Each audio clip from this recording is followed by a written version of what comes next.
నియోజకవర్గం కోళ్ల లలిత కుమారిని మర్యాదపూర్వకంగా కలవటానికి వచ్చిన రాష్ట్ర సూక్ష్మ మధ్య చిన్న తరహా పరిశ్రమలు సెర్ఫ్ ఎన్ఆర్ఐ సాధికారిత సంబంధాల శాఖ మంత్రి కొండపల్లి శ్రీనివాస్ ఈ సందర్భంగా శృంగవరపుకోట శాసనసభ్యురాలు కోళ్ల లలిత కుమారి తన సొంత నివాసం లక్కవరపుకోటలో పత్రికా సమావేశం నిర్వహించారు.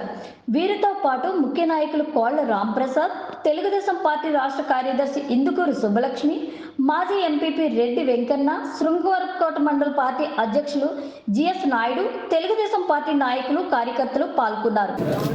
మంత్రిగా శాసనసభ్యులైనటువంటి లలితమ్మ గారికి ఇంటికి రావడం జరిగింది. మంత్రిగా నాకు నేనుగా నియోజకవర్గం అందరి నాయకులకు పరిచయం చేసుకుంటూ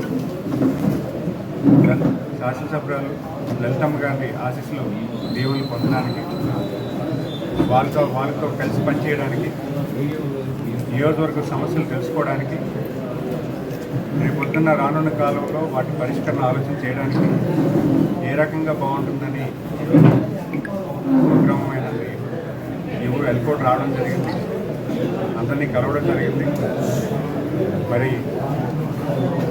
3 తరాలు పరిచయమైన ఈ కుటుంబం, తాతయ్య గారి నుంచి ఎంతో సన్నిహితులుగా ఉన్న కుటుంబం.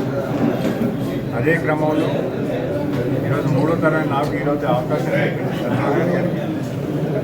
ఈరోజు మళ్ళీ అదే కుటుంబంతో కలిసి పనిచేసి రాజకీయంగా ప్రజా సమస్యల పట్ల పనిచేసి ప్రజలకి వాదోడుగా ఉండడానికి, ప్రతి సమస్యను తెలుసుకొని ముందుకు తీసుకెళ్ళడానికి ఈరోజు లలితమ్మ గారు కలవడం జరిగింది.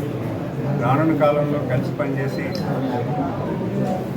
ప్రజలకి మంచి చేకూర్చే విధంగా అందుబాటులో ఉండడానికి పూర్తి స్థాయిలో కసరత్తు చేయాలని, ప్రతి ఇష్యూను కూడా సాల్వ్ చేసే దశగా పనిచేయాలని 4-5 ఇష్యూస్ తీసుకొచ్చారు. మొదటిగా జిందాల్ ఫెడరల్ లైన్స్, దాంట్లో రిప్రజెంటేషన్ కూడా నాకు ఇవ్వడం జరిగింది.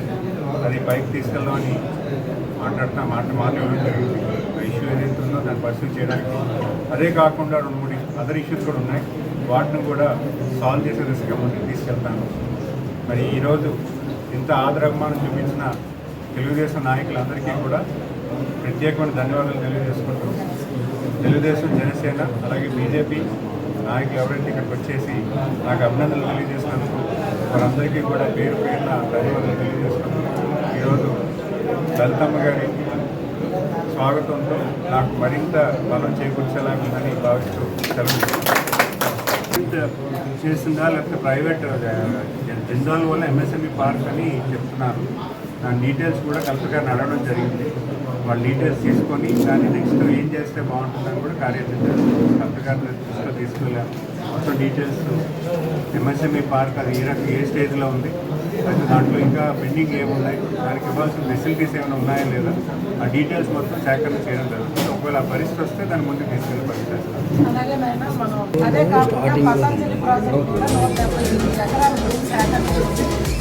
కేంద్ర రాష్ట్ర ప్రభుత్వం చంద్రబాబు గారి సహకారంతో దాన్ని కూడా నత్తబెడతం పెట్టారు. అలాగే ట్రైబల్ యూనివర్సిటీ మా ప్రాంతానికి 550 ఎకరాలు భూమి ఇచ్చాం, కాంపౌండ్ వర్క్ ప్రారంభించాం. ఇంకా మనం ముందుకెళ్లే తరుణంలో ఈ ప్రభుత్వం నిర్వీర్యం చేసింది. అలాగే మమ్మల్ని ఏదైతే పార్లమెంట్ ఏమో విశాఖలో ఉంటున్నాం కనుక మరి పెద్ద మనసుతో చంద్రబాబు గారు దృష్టిలో పెట్టి మరి మమ్మల్ని విశాఖ జిల్లాలో చేర్చేదానికి, ఎందుకంటే ఈ కాన్స్టిట్యున్సీ ప్రజలంతా కూడా వదిలేస్తే వైజాగ్ మెడికల్ అని చెప్పి, ఎడ్యుకేషన్ అని చెప్పి, ఉపాధి అని చెప్పి అందరూ వెళ్తారు.